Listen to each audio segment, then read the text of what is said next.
3 years ago, she walked away after hearing just 6 words. I don't want children. Ever. She never told him she was already pregnant. She left behind only a wedding ring and one heartbreaking note.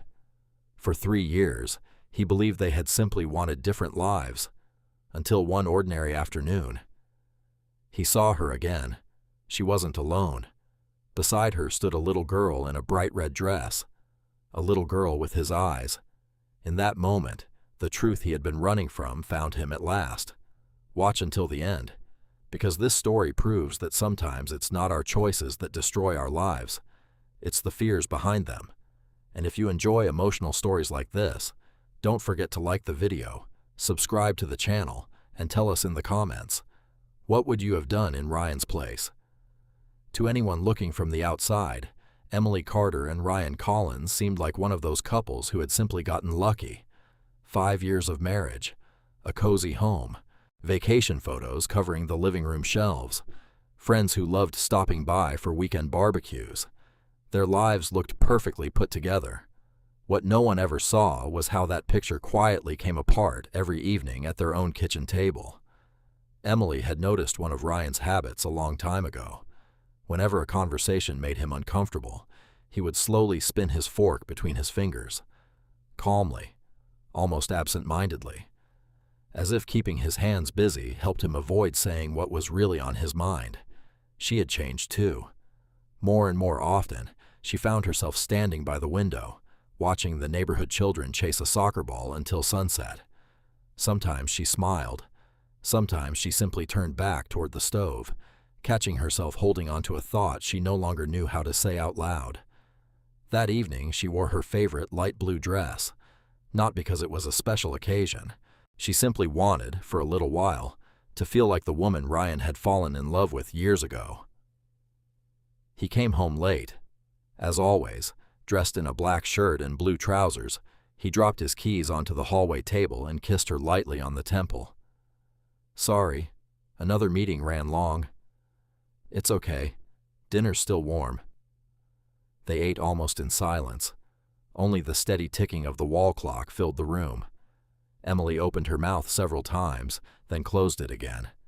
She slowly turned her teacup in her hands with the same nervous rhythm Ryan used to spin his fork. Ryan, can I ask you something? He looked up. Of course. Do you think maybe it's time we stopped putting everything off? He frowned. Putting what off? Having children. The fork stopped. Then it began turning again between his fingers. He let out a long breath and looked away. This again? Not again. We've been married for 5 years. He set the fork down a little harder than he intended. Emily, how many times are we going to go through this? This whole routine never ends. She never raised her voice. I just want to know if we're still walking toward the same future. Ryan stayed silent for several long seconds before finally meeting her eyes. I don't want children. She blinked. For now? He slowly shook his head. No, I don't want kids. Ever. The silence that followed was louder than any argument. Even the refrigerator seemed to stop humming. Or maybe she only imagined it. Emily searched his face, trying to figure out whether he was joking or simply acting strangely after another exhausting day. But his expression never changed. He folded his hands together and spoke more quietly. Do you know what I remember most from my childhood? My mom coming home so exhausted she could barely stand. Hiding unpaid bills because we couldn't afford groceries. My father saying he'd be back soon, and disappearing forever. He paused. I promised myself something back then. Another silence. I would never live like that. I'm not going back to endless bills, diapers, and sleepless nights. I like the life we have. I want to travel. I want to wake up knowing the day belongs to me. And honestly, I couldn't care less what other people think. If they believe a family isn't complete without children, that's their problem. Emily slowly lowered her eyes to her hands. They were trembling. Suddenly she remembered the tiny paper bag hidden on the top shelf of their closet. Only a few days earlier, her doctor had smiled warmly. "Congratulations, you're going to be a mother." On the way home, she had bought a pair of tiny white baby socks. She had imagined placing them in front of Ryan that evening. She had even rehearsed the surprised smile she hoped to see on his face. Now those little socks felt like a cruel joke life had played on her. She looked up. When she finally spoke, her voice was almost a whisper. "Then you married the wrong woman." Ryan opened his mouth to answer, but she was already standing. No slammed doors, no tears, no dramatic scene. He convinced himself they would talk in the morning, that everyone said things they didn't mean, that everything could still be explained. The next morning, he woke to a silence that felt unfamiliar. There was no smell of fresh coffee, no music playing in the kitchen, only his house keys, her wedding ring, and a small folded note resting on the table. "I won't force you to live a life you're afraid of." No accusations, no plea to come after her, not a single unnecessary word. Ryan grabbed his phone. No answer. He called again. Still nothing. What he didn't know was that, by then, Emily was already sitting on a bus heading to her aunt's home in another city. Her phone was switched off. She stared through the window, gently resting one hand over her stomach, where a new life had only just begun, a life her husband knew nothing about. Meanwhile, Ryan remained standing alone in the empty kitchen, the note trembling slightly in his hand, convincing himself they had simply wanted different things from life. He had no idea how completely he was mistaken. The first winter was the hardest. Emily never complained out loud. There was no one she wanted to burden.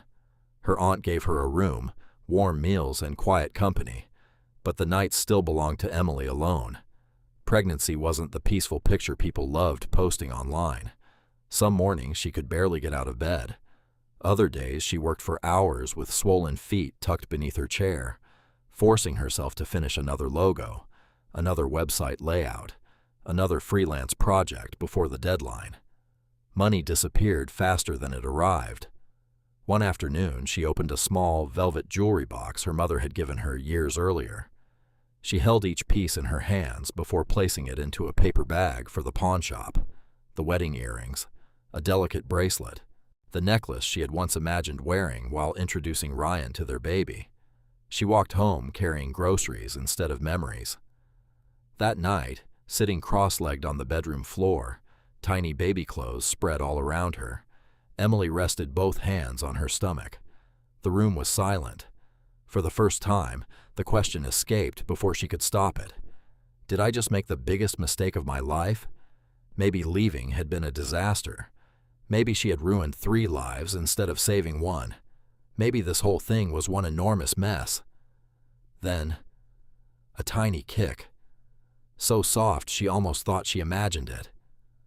Another. Emily smiled through tears and gently rubbed the place where the little foot had pushed back. "No," she whispered. "This isn't a mistake." Another kick. "This isn't a failure." She closed her eyes. "This is my choice." Months later, Sophia entered the world. She had bright blue eyes that seemed impossibly curious from the very beginning, and soft chestnut hair that curled slightly behind her ears. Emily cried the first time she held her, not because life had suddenly become easier, but because, for the first time in months, something inside her finally felt certain. The years that followed were exhausting in ways no one could prepare her for. During the day, Emily belonged completely to Sophia. Breakfast, laundry, doctor appointments, storybooks read 5 times because one more time somehow always meant one more hug. At night, after Sophia finally fell asleep clutching her favorite stuffed rabbit, Emily quietly opened her laptop. While the city slept, she designed websites, edited graphics, answered clients, and prayed the internet wouldn't suddenly disconnect before she submitted another project. Coffee replaced sleep. Deadlines replaced weekends. Still, the apartment slowly became a home. It wasn't expensive. The couch had been bought secondhand. The kitchen table wobbled if someone leaned on it too hard. but children's drawings covered the refrigerator with colorful magnets. Sunday mornings always smelled like pancakes. Laughter echoed through the hallway far more often than silence ever did. By the time Sophia turned 2, she had developed very serious opinions about fashion. Every morning she insisted on wearing the same bright red dress and the white hair clip. Emily had tried replacing it once. Sophia folded her tiny arms across her chest, shook her head with absolute determination, and declared, "No." That settled the matter. The little white clip stayed exactly where it belonged. Hundreds of miles away, Ryan's life looked completely different. His career took off. Promotion after promotion, a larger office, a sleek new car parked outside his apartment building, business trips that filled his calendar months in advance, weekend parties, networking events. People constantly slapped him on the shoulder. "You've got it made. You've got the dream. You are one lucky guy." Most of them were absolutely convinced he had won at life. Ryan smiled every single time. The smile had become automatic, almost professional. One rainy Tuesday morning, he walked into a coffee shop before work. "Large black coffee." The cashier nodded. "And the second one?" Ryan froze. His mouth had answered before his mind had caught up. He stared at the extra cup sitting beside his own for several seconds, then quietly picked it up, dropped it into the trash. The plastic lid cracked against the bottom of the bin. People nearby barely noticed. He stood there longer than necessary before finally walking away. Every now and then he tried dating again. Some women were funny, others were kind. One even made him laugh harder than he had laughed in years. It never lasted. One evening, after dinner, they sat outside a small restaurant watching traffic pass beneath the streetlights. She looked at him for a long moment. "You know what's strange?" Ryan smiled. "What?" "You're sitting right here." She tapped the table gently. "But it feels like some part of you never actually arrived." He let out a quiet laugh. "That's an interesting way to end a date." She smiled sadly. "I'm serious." He looked away toward the passing cars. Neither of them spoke for a while, because for the first time in years, someone had said out loud the truth he had been carefully avoiding. He had built the exact life he once believed would make him happy. Freedom, money, success, no diapers, no sleepless nights, no responsibility beyond himself. Everything had gone according to plan. And somehow, every evening still ended the same way. A silent apartment, an empty dining table, a television playing to no one. Meanwhile, in a modest little home across the state, a little girl in a red dress was laughing because her mother had burned another pancake. Emily laughed too. For a brief second, both of them forgot how tired they were. Neither Emily nor Ryan knew it yet, but those 3 years had quietly transformed them into two completely different people. One had lost almost everything and discovered what truly mattered. The other had achieved almost everything and only then realized what had been missing all along. 3 years later, Ryan found himself somewhere he had never planned to be. His company had become one of the sponsors of the city's annual charity festival, and someone from management had decided it would be good for visibility if he attended. He smiled for photographs, shook hands, listened to speeches he barely heard, checked his watch every few minutes. The sooner he left, the better. Children laughed somewhere behind him. Music drifted through the park. Food trucks filled the air with the smell of fresh popcorn and grilled corn. Ryan was already reaching for his car keys when something caught the corner of his eye. A woman in a light blue dress, long chestnut hair moving gently in the summer breeze, the way she tilted her head while listening to someone. His hand froze. No, it couldn't be. Then she turned slightly. Emily. His heartbeat stumbled. For one impossible second, it felt like déjà vu, as though the last 3 years had never happened, as though she would look at him, smile, and ask why he was staring. But she didn't. She was laughing, not politely, not the careful smile he remembered from the last months of their marriage. She threw her head back and laughed so freely that something inside Ryan tightened. He couldn't remember the last time he had seen her look that light. Then a tiny figure rushed past her, a little girl, bright red dress, white hair clip holding back soft chestnut hair. She ran across the grass with all the fearless determination only toddlers possess. Emily immediately reached down and lifted her into her arms before she could trip over the edge of a picnic blanket. "Sophie." She kissed the little girl's forehead. "Careful, sweetheart." Ryan stopped breathing. The little girl giggled, wrapped one arm around Emily's neck, then turned her head and looked straight at him. Blue eyes, not similar, not familiar. His. The world seemed to lose its sound. The music disappeared. The conversations around him dissolved into silence. Even the wind seemed to stop moving. A strange pressure filled his chest. His fingers went numb. He tried swallowing but couldn't. His legs suddenly felt too heavy to belong to him. He blinked once, twice. The little girl was still there, still looking at him with those unmistakable blue eyes. His blue eyes. His mind refused to work. He couldn't think, couldn't breathe, couldn't even understand why his heart was pounding so violently. Somehow his feet began moving on their own. One slow step, then another. Emily finally noticed him.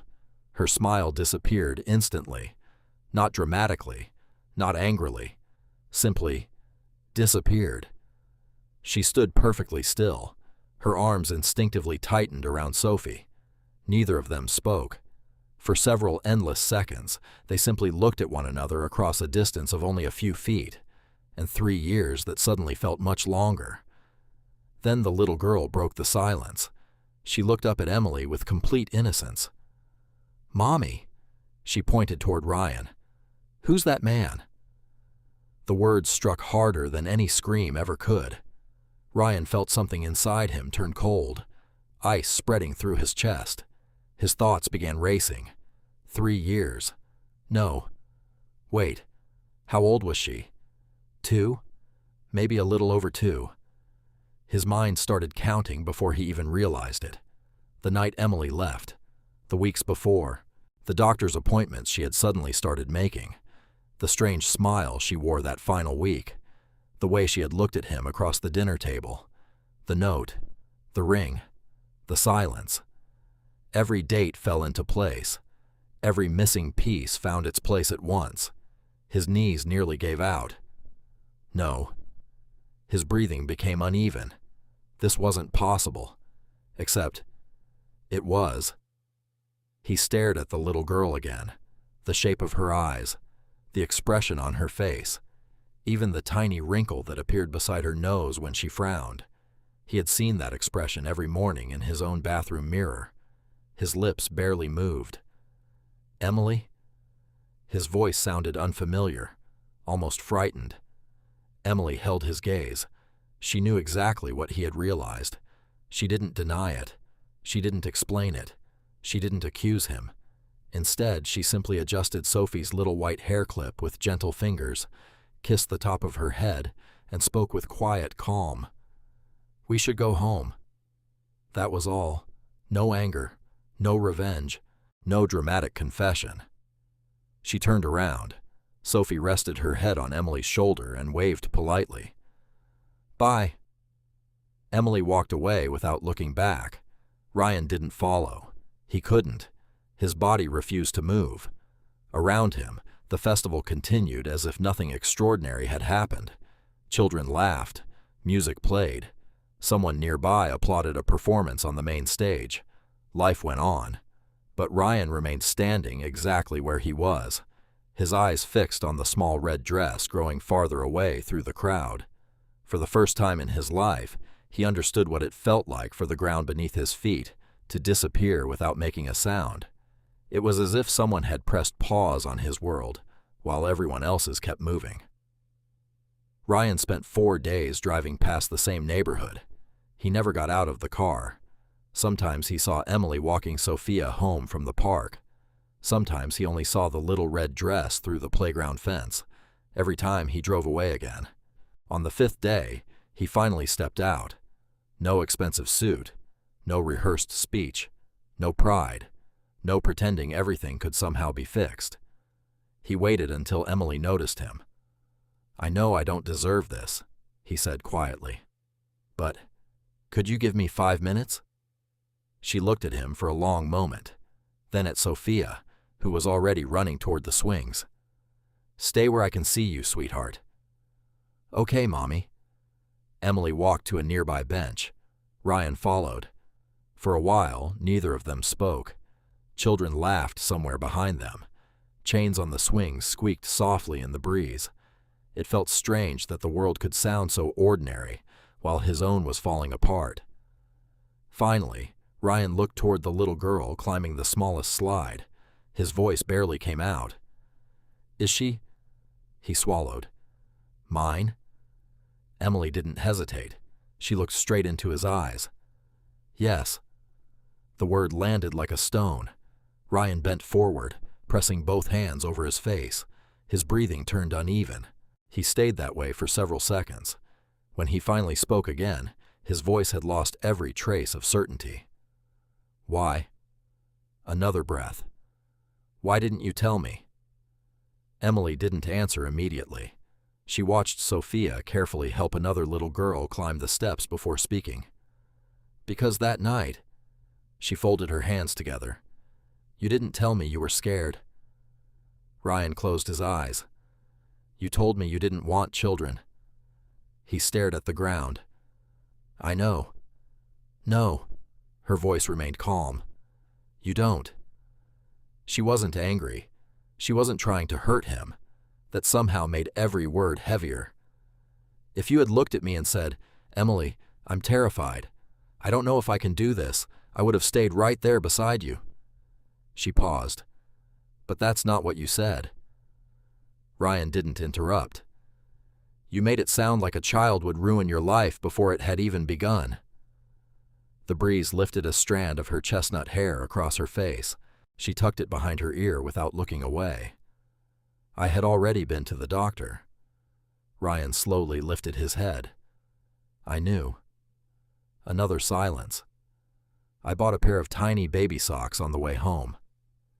His breathing caught. Emily smiled, not happily, more like someone remembering a dream that no longer belonged to them. "I hid them in the top of our closet."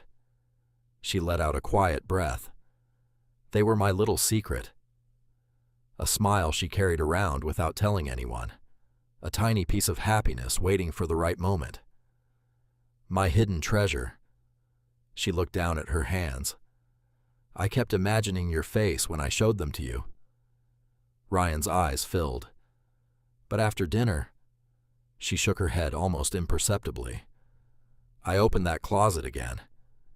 The socks were still there, but they didn't feel like hope anymore. They felt like something life had taken away before I even had the chance to hold it." Ryan covered his mouth.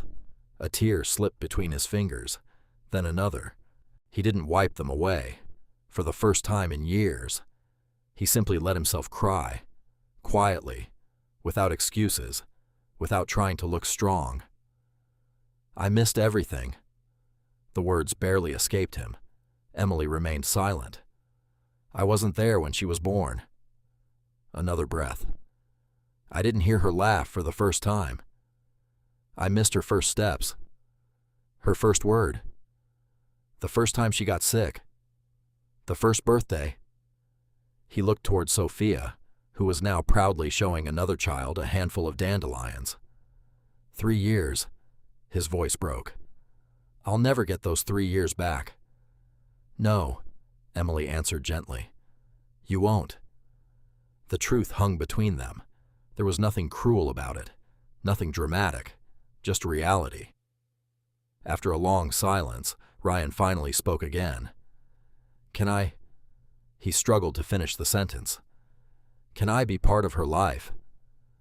Emily looked at him carefully. She searched his face longer than before, not for tears, not for guilt, for something deeper. When she finally answered, her voice remained steady. "That isn't only my decision anymore." Ryan frowned slightly. She turned toward the playground. Sophia was laughing so hard she nearly fell off the merry-go-round.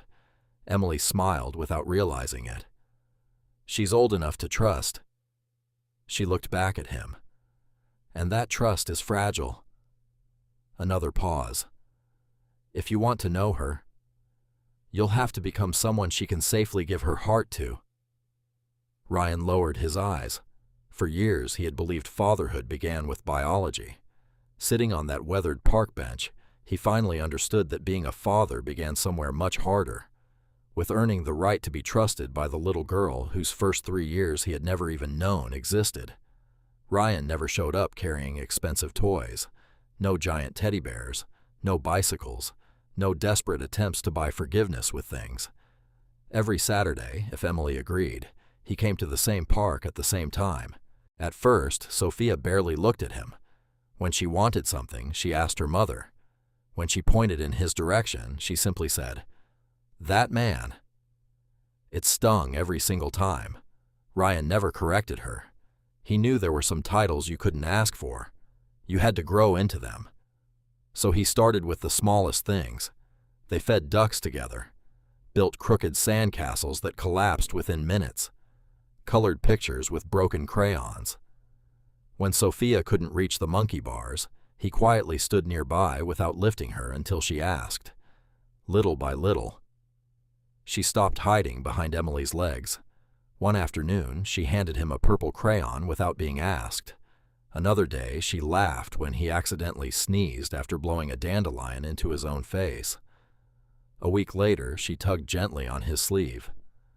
"Come see." It wasn't much, but to Ryan, it felt bigger than every promotion he had ever celebrated. He stopped measuring success by contracts and salaries. Now he measured it by moments that lasted only seconds. One Saturday, Sophia insisted she was finally fast enough to ride her little scooter without help. Emily smiled nervously. Ryan walked a few steps behind. "Slow down, sweetheart," Emily called. "I am slow," Sophia shouted back, laughing. She wasn't. The front wheel caught the edge of the sidewalk. The scooter twisted. Everything happened in an instant. Ryan moved before he even realized he had started running. He caught her just before she hit the pavement. The scooter clattered across the path. Sophia's tiny arms wrapped tightly around his neck. She buried her face against his shoulder. For a moment, she didn't cry. She simply held on. Ryan gently rested one hand on the back of her head. "It's okay." His own voice surprised him. "It scared me too." Only then did she let out a few quiet tears.